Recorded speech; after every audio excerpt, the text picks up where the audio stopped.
it used to drive me crazy to walk into a restaurant and see $1,000 worth of cleaning products sitting on the shelf, and the floors are dirty or the bathroom's not clean. Like that was like a surefire way to get me just like from 3 where I'm usually at to 10.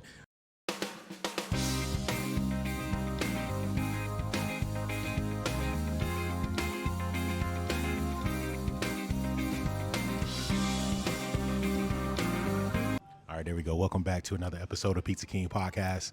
I'm your host, as always, Tyrell Reed. Got the other Tyrell Reed over here. He don't want to be on camera, but he's here with me. And we are, as you can see, rooftop tonight. Beautiful night here in Atlanta. We are going to Pizza Power Forum tomorrow.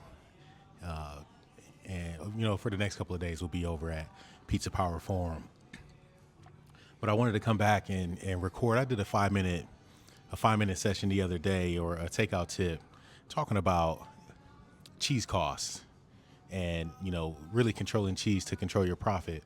But it was funny. So, I decided to do that segment, and I wanted to, do these 5-minute segments so that we can give a quick tip to go into the weekend with, or just, throw something in there.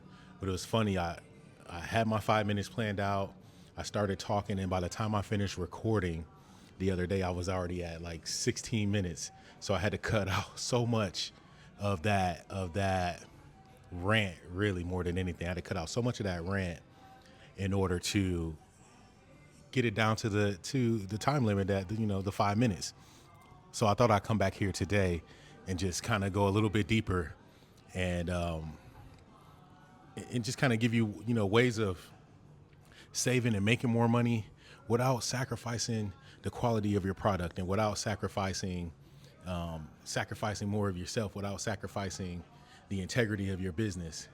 And I got really just three big buckets that we could put these things into, but there's so many, layers that goes into it. But I really wanted to introduce it at a high level on, just 3 cost saving tips that will not sacrifice the quality of your pizza, the quality of your service, the quality of your experience in the pizzeria. When I started doing this, a long time ago, the goal was, we just wanted to sell as many pizzas as we possibly could. We wanted to make as much money as we possibly could. And that came with so many lessons over the years, and so many, instances of trial and error that, you just learn the best way to do things, or the best way to do things for your situation. Not saying everything that I do is the best. Obviously not. There are people who are making, so much more money than I've ever made, and people who are, so much smarter and have so many more customers than I could ever have. So, not to say that I'm doing everything right or I've done everything right, but I've done what works well for me in our business. And really so I'll get into it. We'll give 3 tips today, 3 tips on how to save money, how to cut cost without cutting quality. And the first one, just like we talked about on takeout tip, portion control. The artist in me wants everything to be heaping, wants everything to be, overflowing with toppings and cheese and, all that, because it looks good and it feels better to do it and give a little bit extra. But the truth of the matter is, if that's not your recipe, and if it's not built into your cost to do it that way, then it's probably costing you thousands and thousands and thousands of dollars, right? We talked about cheese. Simple math. If you're paying $2.50 a pound for cheese, you're doing 100 pizzas a day, one ounce of cheese is costing you $400 or $500 a month, easy. One ounce over portion is costing you $400 or $500 a month, easy. Imagine if it's more than that. Well, take a look. Just watch next time and see how much more than an ounce is actually going out on top of that pizza. Portion out an ounce, weigh an ounce of cheese, and see how small it is, and then think about how many times you've seen way more cheese than that go out on top of a pizza. So, portioning everything is a big thing for me, and it helps you really just understand how to be consistent, how to be consistent, how to be reliable for your customers. Because honestly, at the end of the day, that's what they pay us for, right? They pay us for an experience, but they want a consistent experience. They want to know that every time I come here, this is the pie that I can count on. Not on Fridays when T's making them, they're way cheesy, and then on Tuesdays when Tyrell Jr.'s making them, there really isn't that much cheese. I'm just gonna go on Friday. We don't want that. We want people to know that no matter which day you come in, you can expect the same level of quality, the same level of service, the same level of experience every single time that you come into the restaurant. So portion control goes a long way into that, and it helps you save on waste, helps you save on mistakes and complaints. And I'll always say complaints cost double, right? Mistakes cost us double in food costs. Someone gets a pizza, it's not what they ordered, it's not how they wanted it, it's not what they expected, and you have to remake it. It costs you double to make that order, and probably even more than that if you go above and beyond, like a lot of operators do.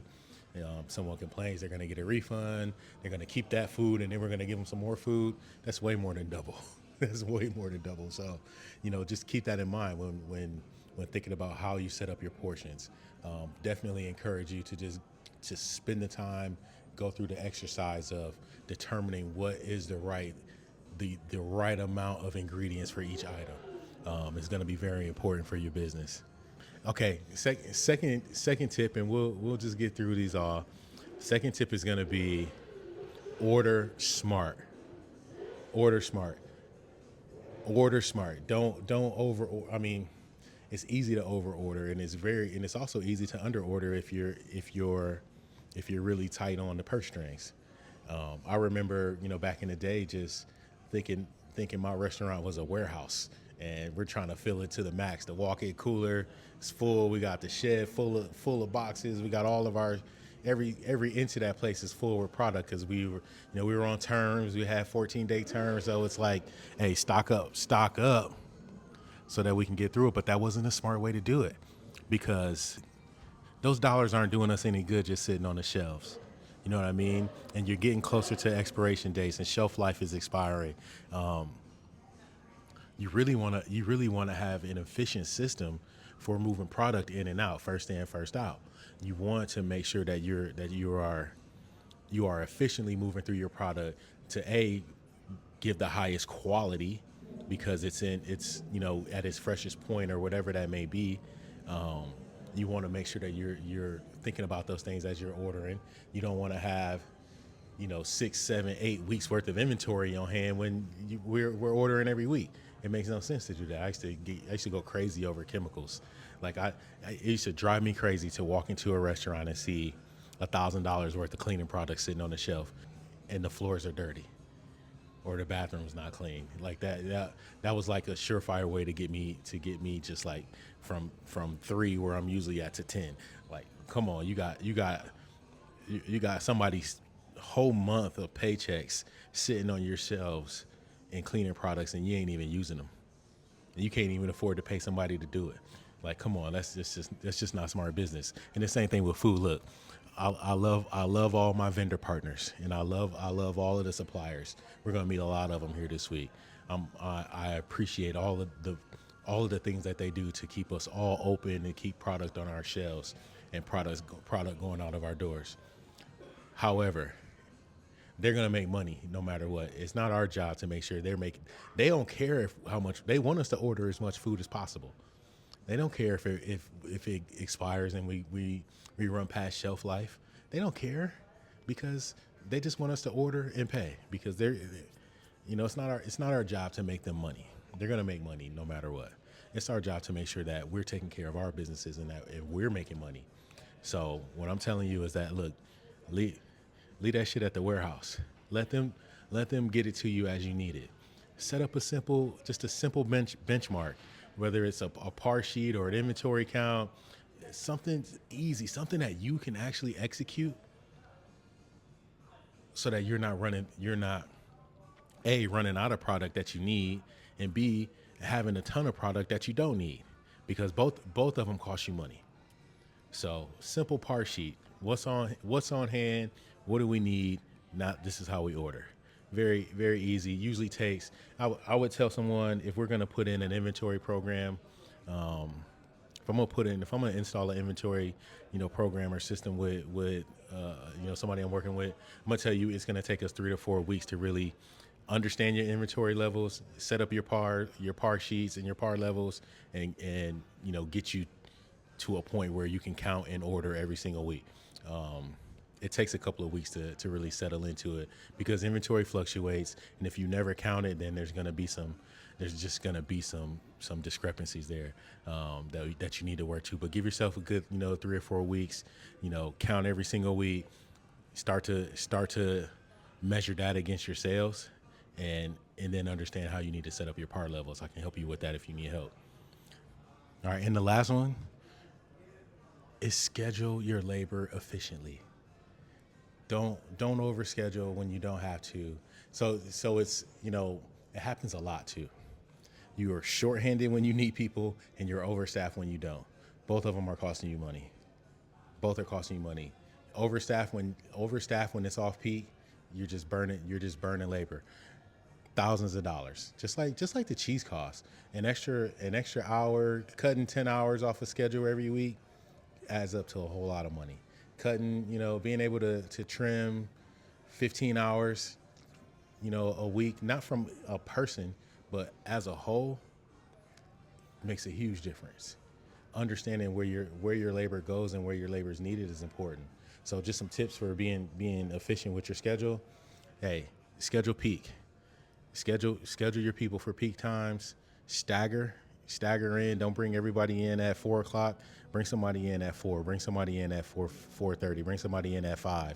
Save. You can save yourself an hour or two here and there by using a staggered schedule.